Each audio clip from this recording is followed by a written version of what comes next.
My new setup for this, well, first of all, for my bedroom, but second of all, for like these videos, which I'm super excited about. This took like 2 weeks to do, including ripping up our old green carpet that's literally been there since the 60s, you know, staining it, sanding it, buffing it, as well as, you know, as you can see, moving all of my furniture around, but it's finally done. And in those 2 weeks, something rather embarrassing happened. So a couple weeks ago, a buddy of mine was like, hey, do you want to be like the groomsman in my wedding? And I was, well, first of all, I was like, you're getting married? And second of all, I was like, yeah, boy! Chris with the relevant memes here. But like, that's a really high honor and something super exciting, right? But then I had to bring along my luck to the event. So you can guess how it went. You see, the first problem occurred as soon as I got home and checked my closet, only to realize, hi, I don't own a suit, which is kind of important for a wedding. I mean, I guess like there's nothing illegal about showing up in like a swimsuit or something. Great way to ruin a friendship. Or solidify, depending on the friend. But no problem, I can like put aside some money each month and like really save up to get a nice, good quality suit that will last me beyond just this specific event to future job interviews or... There's no one else home. Excuse me 1 sec.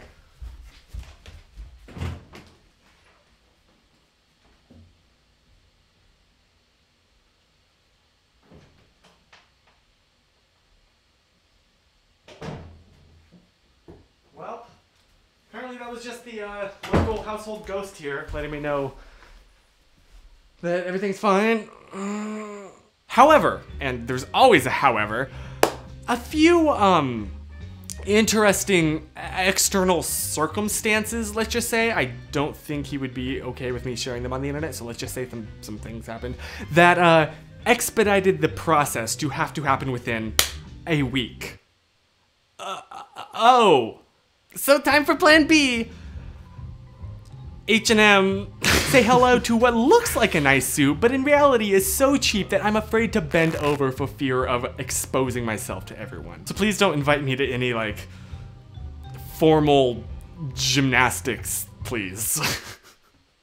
Or do, depending on the friend level we are. Problem number 2 arises when he picks me up. Because yes, this friend is so awesome that he, like, because of my lack of carness here, he drove down and picked me up on his wedding day.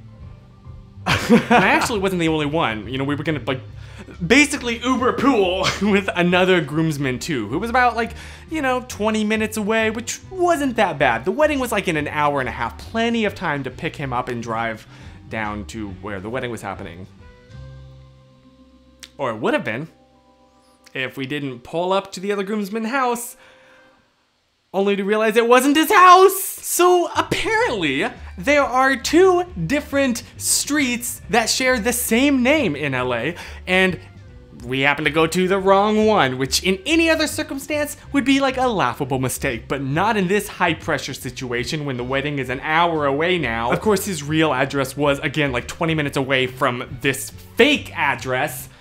So, great, the clock is really ticking, we have to go all the way over to the real place. That's fine, we pick him up and then, like, it's 3 dudes in the car, 3 men, really having serious heart-to-heart conversations about, you know, fears and expected challenges for the future, but really encouraging and supporting our friend on this new chapter. I'm totally joking, we just jammed to Taylor Swift the entire time. So now the wedding is in less than an hour because we just burned 40 minutes and also happens to be about 30 minutes away. That's not a good margin for me. I need more padding, please. But it is what it is, so we, like, carry on, jam in to getting our T-swizzle turned up, and that's when we pull up to a stoplight and someone begins honking at us a lot. Did the strangers in that car see 3 very well-dressed men presumably going to a wedding and hoping to congratulate the potential groom? No, they were letting us know that, our car caught on fire? You want to talk about Murphy's Law? How about your car catching on fire on your way to your own wedding? I don't think you can top that! So we managed to pull off into a little gas station about 15 minutes away from the actual event. You know, and scrambled out of that car, afraid that it was gonna like freaking explode or something. I don't know. I've heard that only happens in movies, but I don't know enough about cars to dispute that. So there we are, 3 very well-dressed men in suits peering into the cavernous depths of this complex metal spaghetti, completely befuddled about what to do because none of us are car folks. So we decide, shoot, at this point the wedding's in like 30 minutes. We're about, how long did I say? 15 minutes out from where the venue is. So we gotta call some of the bridesmaids' friends to drive out and pick us up. The brides, not the bridesmaids. I guess they're also friends of the bridesmaids. Details. And then just wait. There's nothing we can do. We just sit around. The groom tinkles with the engine a little more. And 15 minutes later, the people arrive. Our saviors, our knights in shining armor. Right as the groom cries out, I figured out the problem! Sorry guys, thanks for driving all the way out here to pick us up, but we're good. You can drive back now. But you wanna know a real miracle?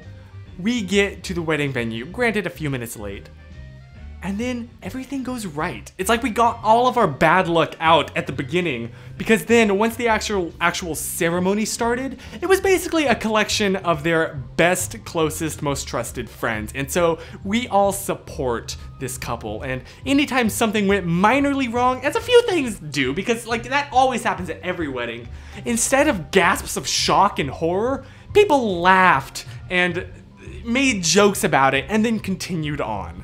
Because at the end of the day, that's really what weddings are all about. It's a show, a communal show of support for these two people's love for each other. Well, okay, I guess the actual like ceremony is more than that, but specifically the wedding event in like the gathering of people. This whole experience was just like a really good reminder for me, for everyone there, and hopefully for you, that you cannot control what happens to you. The only thing that you can control in your life is how you respond to it.